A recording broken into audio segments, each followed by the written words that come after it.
આચાર્ય શ્રી ભરતભાઈ સાહેબ, માનનીય ગુરુજીઓ અને મારા વાલા વિદ્યાર્થીઓ, નમસ્કાર।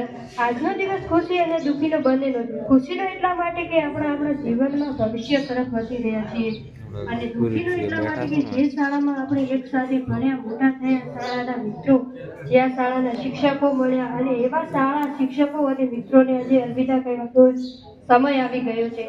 ગઈ સાલમાં જ્યારે ધોરણ 9માં પ્રવેશ લીધો ત્યારે આચાર્ય શ્રીમાં અંકિતાબેન હતા।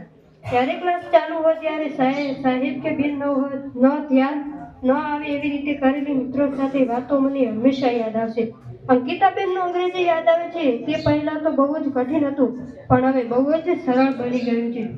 ગણેશ સાહેબની વાતો મને હંમેશા યાદ આવશે। જ્યારે પણ પરેડ હોય ત્યારે ગણેશ સાહેબને બોલાવીને એમની વાર્તા સાંભળવી અમને બહુ જ મજા આવતી હતી। રાણા સાહેબના ગણિતના કોયડા અને દાખલા, વિજ્ઞાનની આકૃતિ યાદ આવે છે। ડિમ્પલબેનનું શિવણ કે અટપટા શબ્દો યાદ આવે છે। ધોરણ 10માં પ્રવેશ લીધો ત્યારે સામાજિક અને ગુજરાતીના સાહેબ ન હોવા છતાં અમારા ભવિષ્યને જોઈને હિતેશભાઈ અને હરેશભાઈએ અમારા ભવિષ્યને આગળ વધાર્યા છે।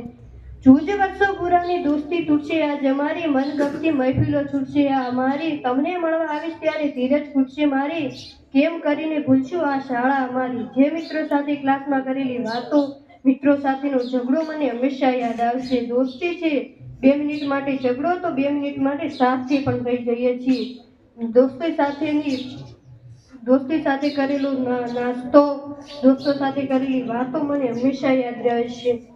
दिल से दिल मिला है उन्हें जुदा कौन कर सकता है, दिल से दिल मिला हो उन्हें जुदा कौन कर सकता है, सागर से पानी सूरज से रोशनी कौन हट सकता है, तुम्हारी खुशियों में हमारी भी खुशी है यारो, मंजिल पाने के ख्वाब देखा जिसने उसे कौन रोक सकता है। अंत में बस હું એટલું જ કહેવા માંગુ છું કે મારાથી આ શાળામાં કોઈ પણ ભૂલ થઈ હોય તો મને ક્ષમા કરો।